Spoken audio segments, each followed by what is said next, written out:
신약성경 마태복음 5장 21절에서 26절까지를 보도록 하겠습니다. 옛 사람에게 말한 바 살인하지 말라. 누구든지 살인하면 심판을 받게 되리라 하였다는 것을 너희가 들었으나 나는 너희에게 이르노니 형제에게 노하는 자마다 심판을 받게 되고 형제를 대하여 나가라 하는 자는 공회에 잡혀가게 되고 미련한 놈이라 하는 자는 지옥불에 들어가게 되리라. 그러므로 예물을 제단에 드리려다가 거기서 내 형제에게 원망 들을 만한 일이 있는 것이 생각나거든 예물을 제단 앞에 두고 먼저 가서 형제와 화목하고 그 후에 와서 예물을 드리라. 너를 고발하는 자와 함께 길에 있을 때에 급히 사화하라. 그 고발하는 자가 너를 재판관에게 내어주고 재판관이 옥리에게 내어주어 옥에 가둘까 염려하라. 진실로 내게 이르노니 내가 한 푼이라도 남김이 없이 다 갚기 전에는 결코 거기서 나오지 못하리라. 아멘. 이제 저희는 앞주부터 21절에 있는 말씀을 상고하고 있지요. 저희가 앞주에 함께 살펴보신 것처럼 서기관들은 모세를 통해서 전해진 그 율법을 가르칠 때 이제 살인하지 말아라. 그리고 나서 그 살인하지 말라는 계명에 자기들의 해석을 덧붙인 것이 무엇이냐? 살인하면 너희가 심판을 받게 되리라. 이 심판은 조금 더 구체적으로 말하자면 살인하지 말아라. 만약에 이 계명을 어기고 너희가 살인하면 사내들인 공회에서 이렇게 재판을 받게 될 것이다. 그렇게 이제 적용을 한 거예요. 그래서 물리적으로 어떤 사람을 죽이거나 그렇게 그런 살인의 행위를 행하면 사내들인 심판의 재판소에 이제 끌려갔던 것이죠. 그런데 오늘 주님께서는 모세의 권위에 의존해서 가르치는 서기관들의 가르침을 너희는 들어왔지 않느냐? 너희는 그렇게 전승받아 왔지 않느냐? 라고 말씀을 하시면서 그런데 내가 너희에게 이렇게 말한다. 이렇게 말씀하시는 거죠. 이건 이스라엘 백성들에게 아주 충격적인 표현이죠. 모세의 가르침을 이렇게 너희는 전해 들어왔는데 나는 너희에게 이렇게 말한다. 아마 우리가 그 자리에 있었더라도 그런 느낌을 받을 거예요. 이분이 그럼 모세보다 더 크다는 말인가? 그런 느낌을 받을 거예요. 그래서 저희가 앞주에 본 것처럼 산상보훈의 말씀이 끝났을 때 거기에 모였던 사람들이 깜짝 놀랐고 큰 충격을 받은 것이죠. 이분의 가르침이 권위 있는 자, 권세를 가지신 하나님의 가르침과 같다라는 느낌을 받은 것이죠. 그런데 주님께서 그 살인에 대한 계명을 말씀하실 때 너희가 형제에게 분노하느냐? 그리고 더 나아가서 그 분노로 가득 차서 라카라. 원래 이건 이제 아람어에서 온 거예요. 레카라고 하는 건데 라카라고 그렇게 아주 분노로 가득 차서 형제에 대한 분노로 가득 차거나 분노에 가득 차서 욕을 하는 것. 더 나아가서 미련한 놈이라 번역되어 있는데 이건 이제 모레라고 하는 건데 이제 아람어 모라에서 온 거예요. 아주 그 이스라엘 그 사회에서 이런 그 이단자처럼 반역자나 이단자처럼 다시 말하면 이스라엘 사회에서 완전히 내쫓아버려야 할 자처럼 그렇게 정죄를, 이건 이제 더 이상 어떤 분노로 가득 차거나 욕을 하는 선을 넘어서서 형제를 정죄해버리는 거예요. 완전히. 예, 정죄해버리는, 그것까지도 형제를 직접 물리적으로 죽이지 않더라도 그것까지도 살인인데, 그러한 살인은 하나님의 심판의 장소, 그러한 형제를 정죄하는 그러한 살인은 하나님의 심판의 장소로 던져질 것이다 라고 이렇게 말씀을 하시는 것이죠. 서기관들이나 그 당시 이스라엘 법에서는 뭐 형제에게 분노 좀 했다고 그래서, 형제에게 분노에 가득 차서 욕설 좀 했다고 그래서, 형제를 정죄했다고 그래서 그것 가지고는 사내들인 공회에 끌려가진 않아요.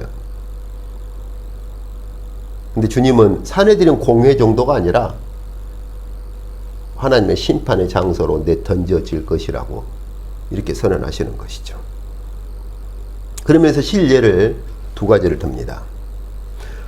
오늘 읽었던 23절, 24절을 보면은 너희가 하나님 앞에서 예물을 바치다가, 하나님의 제단에서 예물을 바치다가, 여기 보면 형제에게, 여기 23절에 보면 거기서 내 형제에게 원망을 들을 만한 일이 있는 것이 생각나거든.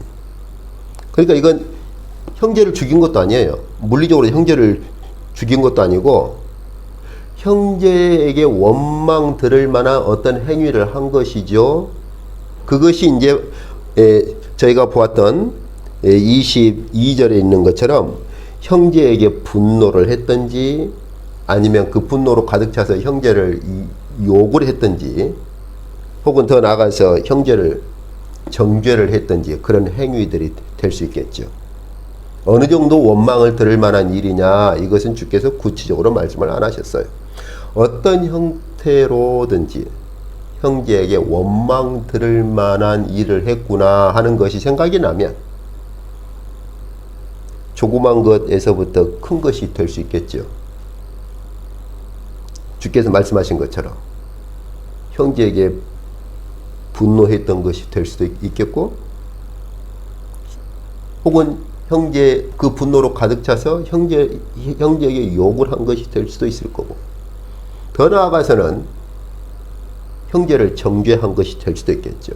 그런 것이 생각이 나거든 하나님의 제단 앞에 예물을 바치기 이전에 먼저 가서 화해를 하라는 겁니다. 이것이 살인하지 말라는 계명을 이루어가는 가장 근본적인 겁니다. 칼로 형제를 죽이지 않더라도 어떻게 우리가 형제에게 분노하거나 형제를 욕하거나 분노로 가득 차서 욕을 하거나 형제를 정죄하는, 이런 것도 하나님 나라 백성으로서는, 하나님 나라에서는 이런 것도 살인이고 심판을 받게 될 것이다. 그러면 어떻게 우리가 서기관과 바리새인 그 정도 의가 아니라 하나님 나라의 의를 따라서 어떻게 그런 것들을 이루어갈 수 있을 것이냐? 그 출발점이 뭐냐? 화목이라는 것입니다.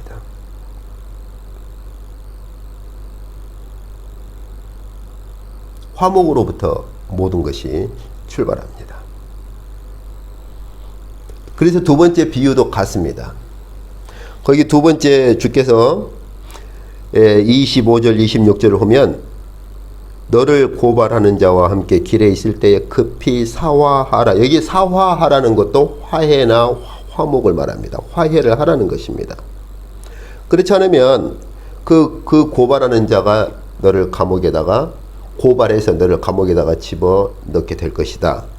여기 보면은 25절에 고발하는 자와 함께 길에 있을 때에 하는 것은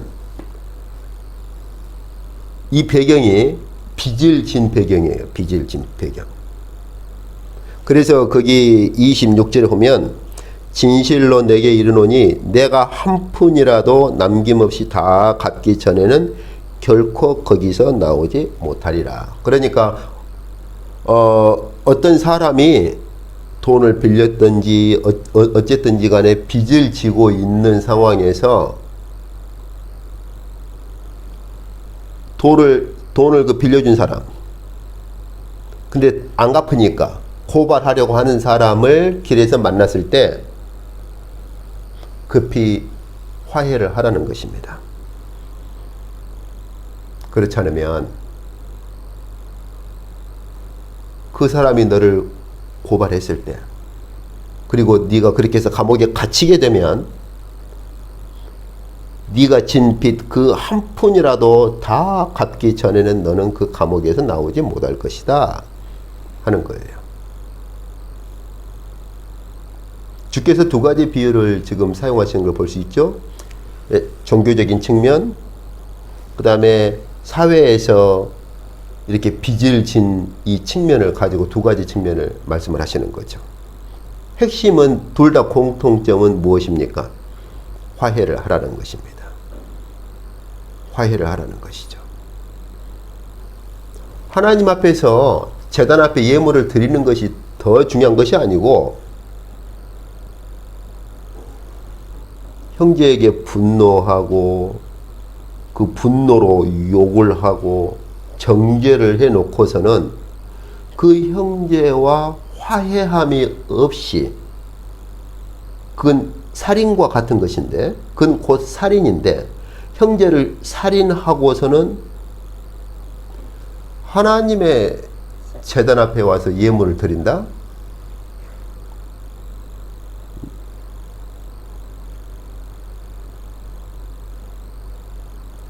서기관들에게는 그것이 더 큰 것이겠죠. 하나님 앞에 예물을 드리는 것하고 내가 형제에게 분노하고 욕하고 정죄한 것, 이건 서기관들의 관점에서 볼 때는 이런 것들은 작은 거예요. 아마도 그 당시 누군가가 서기관에게 가서 제가 하나님께 예물을 드리는 것이 더 큽니까? 제 형제에게 제가 분노하고 욕하고 정죄한 것이 더 큽니까? 둘 중에 어느 걸 해야 됩니까? 라고 물었다면 10중 8구는 하나님께 예물을 먼저 바쳐라, 그렇게 말을 했을 수 있겠죠. 물론 그 당시에도 유대인 랍비들이라든지 유대인들의 가르침에 보면 주님께서 말씀하신 이 가르침과 비슷한 게 있어요. 사실 예물을 드리기 전에 먼저 화해를 하라는 가르침이 있는 건 사실입니다. 그렇지만 실제 그들의 생활은 그렇지가 않았어요.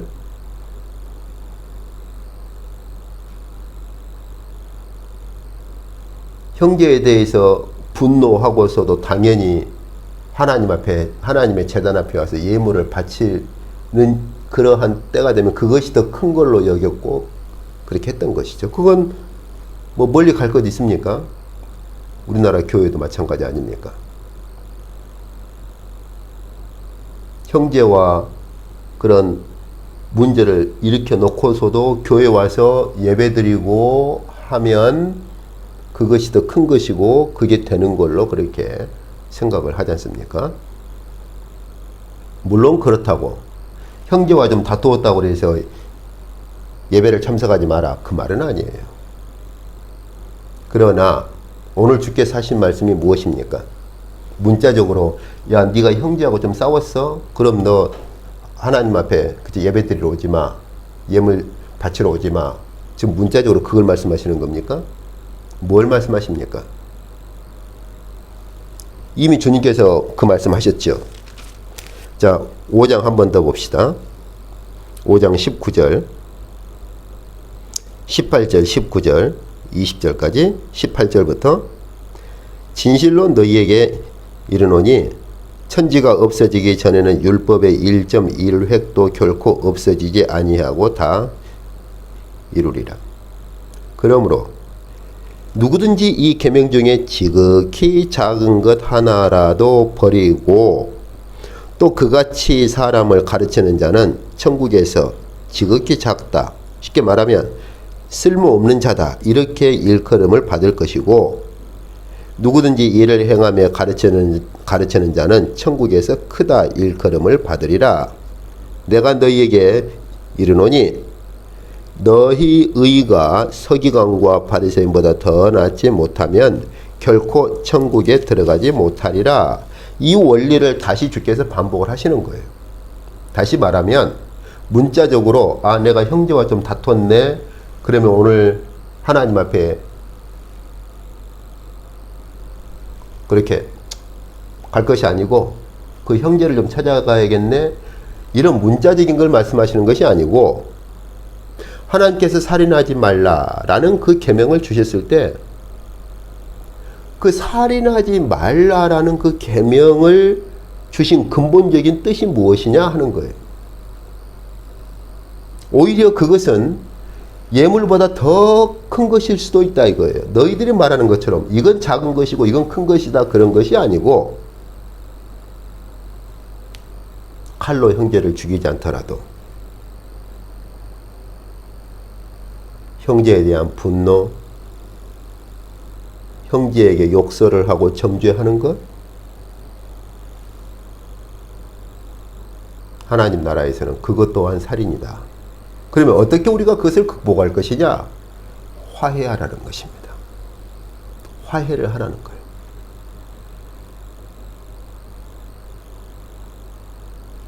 그래서 주께서 이 가르침을 그대로 반복하시는 것이 바로 이제 주기도문입니다. 6장 봅시다.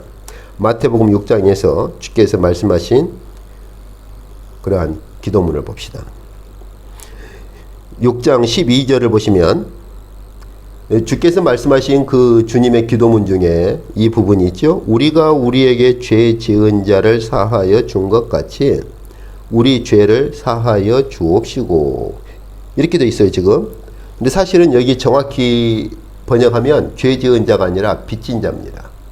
누가복음에서는 죄 지은 자로 그렇게 말씀을 하셨고, 그래서 누가복음에서는 죄 지은 자로 그렇게 나오는데 마태복음은 빚진 자예요. 그래서 우리가 어떤 사람이 우리에게 빚을 졌을 때 우리가 그 빚진 사람을 용서하고 한 것처럼 종말에도 우리의 빚이 하나님 아버지 앞에서 그렇게 용서받게 해 주십시오. 그렇게 기도를 하라는 거예요. 다시 말하면 어떠한 화목과 화해를 하는 삶을 살아야 할 것이냐?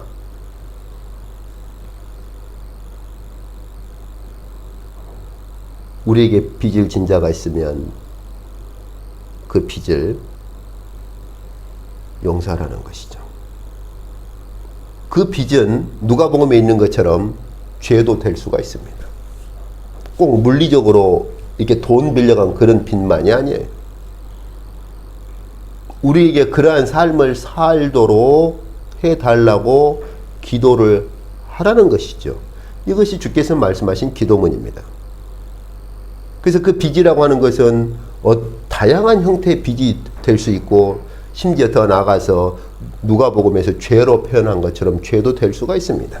우리에게 어떤 형태로든 빚을 진 자가 있으면 우리는 그 사람과 화해와 화목을 이루어야 하는데,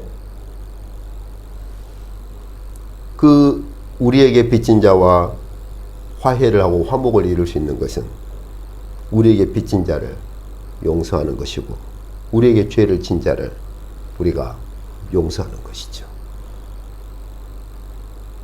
왜 이렇게 우리가 살아야 됩니까? 왜 이런 기도를 하고 우리가 이렇게 살아야 됩니까? 종말에 하나님 앞에서 우리 또한 우리의 빚을 하나님 아버지께로부터 용서받을 것이고,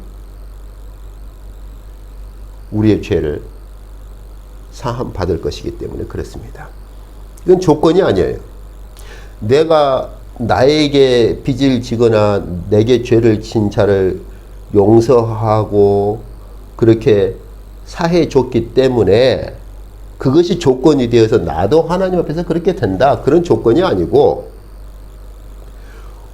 우리가 종말에 하나님 앞에서 우리의 빚을 용서받고 죄를 사함받는 자들에게서 나타나야 할 당연한 삶이라고 하는 거예요.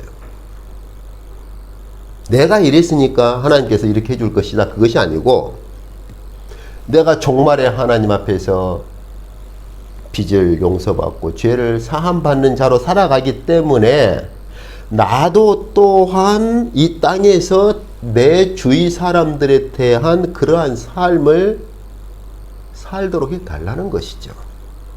이것이 바로 우리가 너무나 잘 아는 빚진 자에 대한 비유죠. 1만 달란트 빚진 자, 100데나리온 빚진 자. 그 비유에서 보면은 그렇게 말하죠. 내가 너에게 말로 헤아릴 수 없는 빚을 탕감해 줬지 않느냐. 그렇다면 너도 너에게 빚진 자에게 그렇게 해야 되지 않겠느냐 그 말이에요.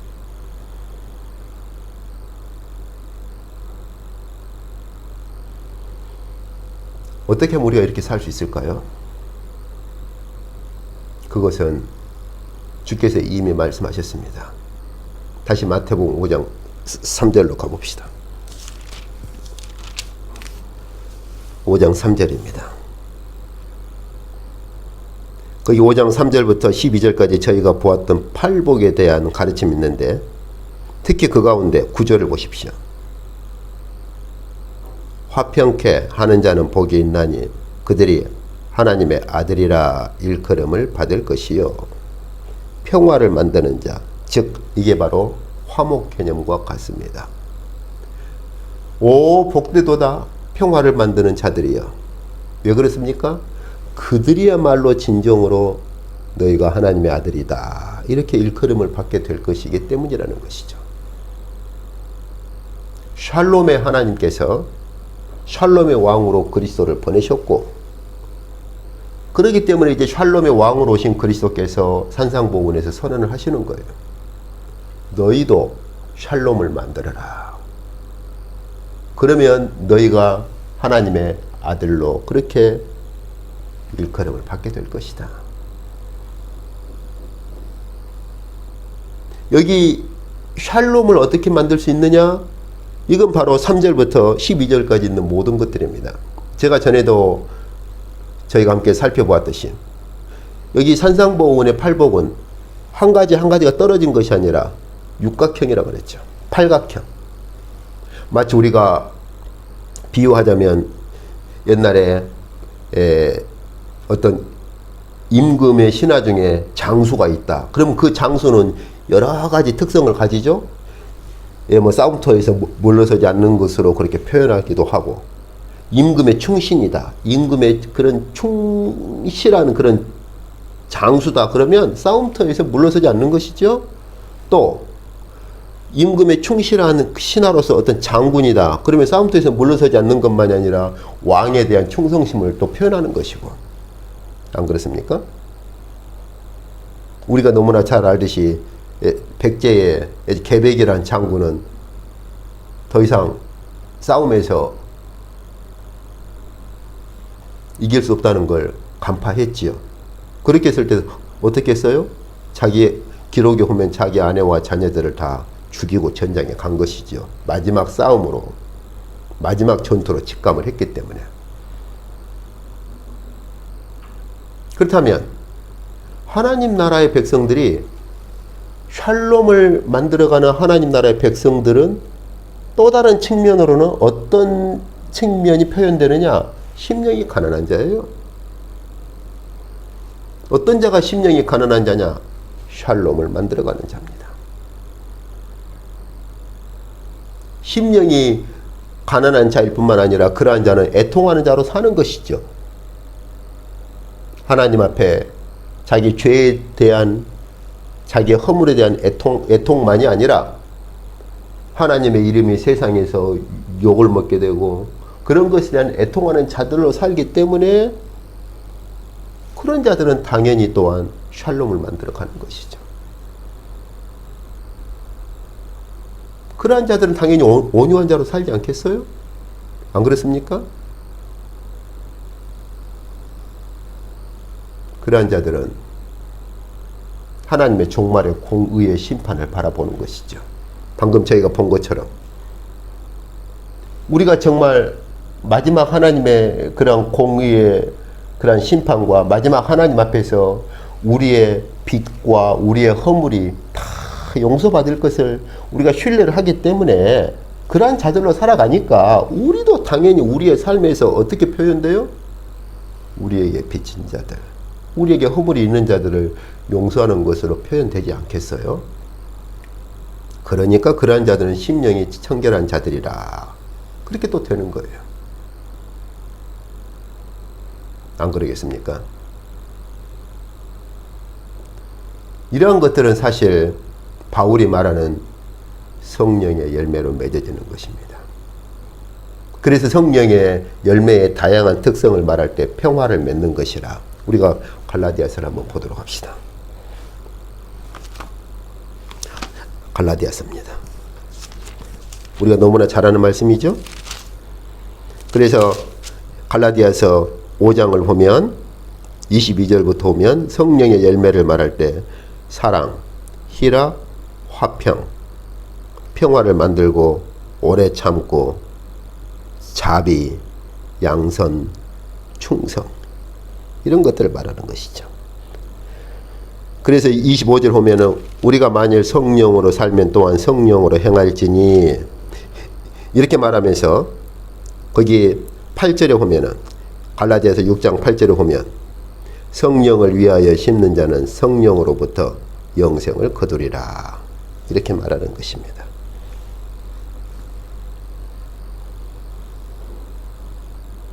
어떻습니까? 서기관들처럼 문자적으로만 살면 형제에게 뭐 그 분노한 것 가지고 뭘 그래, 형제에게 욕설 한마디 한 것 가지고 뭘 그래, 그런 것이 뭐 얼마나 대단하다고, 안 죽였잖아 형제를. 그런 건 작은 거야, 하찮은 거야. 그리고서는 하나님 앞에 와서는 예물을 드리는 거? 어떤 건 작은 것이라 취급하고 버려버리는 자들? 그런 자들은 하나님 나라에서도 쓸모없는 자로 취급을 당할 것이다 하는 거예요. 하나님께서 살인하지 말라라는 계명을 주실 때는 어떤 건 작은 거고 어떤 건 큰 거로 그렇게 주신 것이 아니에요. 하나님께서 의로우신 하나님께서 하나님의 의를 계명으로 드러내실 때는 형제에게 분노하는 것까지도 그건 작은 것이 아니고 그런 것까지도 하나님 나라에서는 하지 않도록 주신 것입니다.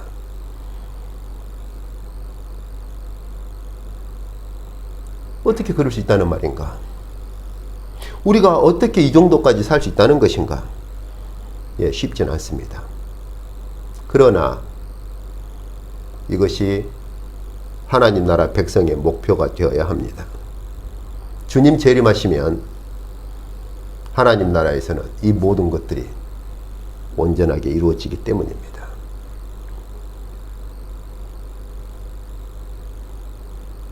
저희가 정말로 심령이 가난한 자로 서기를 부단히 소원하고 애통하는 가운데 온유한 자로 서고 우리가 긍휼을 베풀 줄 아는 자로 선다면, 그리고 심령이 청결한 자로 살아가기를 부단히 소원한다면 우리는 이러한 샬롬을 만들어갈 수 있습니다. 비록 온전하게 이루지는 못할지라도. 왜냐하면 주께서 이 길을 걸으셨고 이것을 선언하신 주께서 이 모든 걸 다 이루셨기 때문입니다. 우리가 정말 주님의 형상을 담기를 소원하고 한 걸음씩 한 걸음씩 주님의 발자취를 따라 걸어간다면 우리 안에 있는 믿음의 분량을 따라서 우리는 화목과 화해를 이루고, 화목과 화해를 이룬다고 하는 것은 평화를, 샬롬을 맺어가는 것을 말합니다. 그것이 하나님께서 살인하지 말라라고 주신 계명에서 이루고자 원하시는 거예요. 단순히 형제를 죽여 안 죽여 그런 것이 아니고 살인하지 말라라고 그 계명을 주신 하나님께서는 더 적극적으로 화목과 화해를 이루고 하나님의 샬롬을 이루고자 하셨던 것이죠. 그것이 살인하지 말라라는 계명을 주신 그 계명으로 하나님께서 이루고자 하셨던, 이 땅에 이루고자 하셨던 하나님의 의입니다. 주께서 그걸 이루신 거예요. 십자가에서 저희가 전에 보신 것처럼 십자가에서 주께서 하나님과 우리 사이에 자신의 살과 피로 하나님과 우리를 화목시키시고 화해를 이루셨죠. 그것보다 더 큰 화목이 어디 있습니까? 그것보다 더 큰 화해가 어디 있습니까? 그러므로 우리에게 샬롬을 가져오셨다고 그렇게 말해요. 그렇다면 주님의 살을 먹고 피를 마시는 우리가 무엇을 드러내야 할 것이며 우리에게서 어떤 것이 드러나야 할 것이냐 하는 것입니다. 하늘의 화해와 하늘의 화목을 이루시고 샬롬의 왕으로 오셔서 하늘의 샬롬을 이루신 그분의 피와 살이 우리 안에 있다면 우리도 또한 주께서 이루신 그 화해와 화목을 이루고 샬롬을 이루는 삶을 살아야 하겠지요. 형제를 칼로 안 죽였으니까 난 살인 안 했어. 그것이 아니라는 것입니다. 쉽지는 않겠으나 분명한 것은 주님의 발자취를 우리는 부단히 뒤따라야 할 것이고 주님의 형상을 이루어가야 합니다. 그러한 삶에서 요구되는 것이 바로 주께서 우리에게 말씀하신 기도문입니다. 우리가 다른 사람의 빚을 탕감하고 용서하고 우리가 다른 사람이 우리에게 지은 죄를 용서하는 삶을 살기를 늘 소원해야 하고 그렇기 때문에 우리는 주께서 우리에게 가르치신 기도를 가슴에 품어야 하고 끊임없이 반복하고 그러한 삶을 살기를 소원해야 할 것입니다. 왜요? 우리가 그런 자들로 서 있지 않습니까? 종말에 하나님으로부터 우리의 모든 빚이 다 탕감받고 만 달란트 빚진 자처럼 우리의 모든 빚이 다 탕감받고 우리의 모든 죄가 다 사함 받을 자들로 우리가 서 있지 않습니까? 오늘 말씀 우리가 상고하신 것처럼 우리가 서기관들의 방식으로 산다면 우리는 결단코 하나님 나라에 못 들어갑니다. 그러한 의인은 결코 하나님 나라에 못 들어갑니다. 우리는 그들보다 더 나은 의의를 품고 살아야 합니다. 그것이 무엇입니까? 주님의 형상을 닮아가는 것입니다. 주께서 걸어가신 길을 뒤따르는 것입니다. 어떻게 주님의 형상을 담고 주께서 걸어가시는 그 길을 뒤따라 걸을 수 있습니까? 오늘 말씀에서는 주께서 화해와 화목을 이루고 샬롬을 이루어라고 말씀하십니다. 왜냐하면 주께서 그것을 이루셨기 때문입니다. 그러한 자들은 형제를 죽이지 않더라도 형제에게 분노하는 것만으로도 우리는 형제와 화목을 이루고 화해를 할 뿐만 아니라 분노로 가득 차서 형제를 욕하고 저주하는 것으로 우리는 가슴을 쳐야 할 것입니다. 이것은 우리 안에 계신 성령을 따라 삶으로 이루어질 수 있는 일입니다. 우리 힘으로 되는 것이 아니에요. 저도 불가능합니다. 오직 우리 안에 거하시는 성령을 따라 살 때만 우리 안에 거하시는 성령의 음성을 듣고 성령의 인도하심을 따라 살 때만 가능한 일입니다.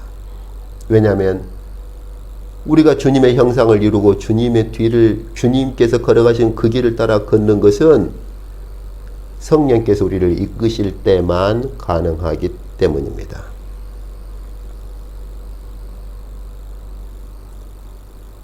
아무쪼록 주께서 우리 안에 거하시는 성령을 따라